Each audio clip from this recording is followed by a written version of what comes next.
जगप्रसिद्ध आणि वैज्ञानिकदृष्ट्या अत्यंत महत्त्वाचं मानलं जाणारं लोणारचं खाऱ्या पाण्याचं सरोवर आज पुन्हा एकदा गंभीर कारणामुळे चर्चेत आलं आहे। गेल्या 6 महिन्यांपासून लोणार सरोवरातील पाण्याची पातळी सातत्याने वाढत असून ही वाढ आता धोक्याची घंटा ठरत आहे।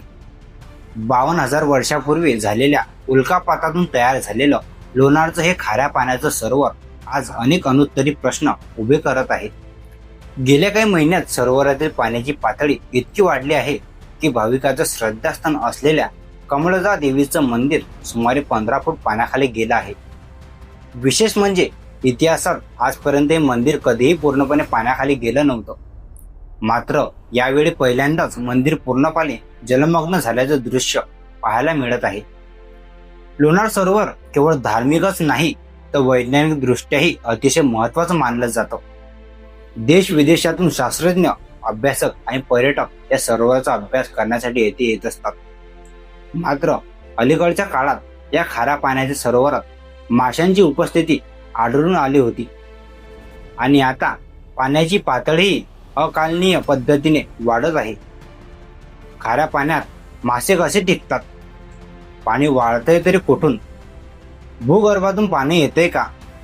की हवामान बदल कारणीभूत आहे की यामागे आणखी काही वेगळंच कारण आहे? सर्वात गंभीर बाब म्हणजे या संपूर्ण घटनेबाबत अद्याप कोणतेही ठोस कारण स्पष्ट झालेलं नाही। पुरातत्व विभाग, पर्यावरण विभाग आणि संबंधित यंत्रणांकडून कोणतेही ठोस संशोधन किंवा अहवाल समोर आलेला नाही। इतकंच नाही तर सरोवरच्या चारही बाजूने असलेले प्राचीन हेमाडपंथी मंदिरही धोक्याच्या छायेत आली आहेत। लोणार सरोवर हे केवळ बुलढाणा जिल्ह्याचं नव्हे तर जगभरातील अद्वितीय नैसर्गिक ठेवा आहे। मात्र पाण्याच्या पातळीत होत असलेली वाढ आणि त्यामागचं कारण अजूनही अस्पष्ट असणं ही अत्यंत गंभीर बाब आहे। यावर तात्काळ संशोधन होणे गरजेचं आहे।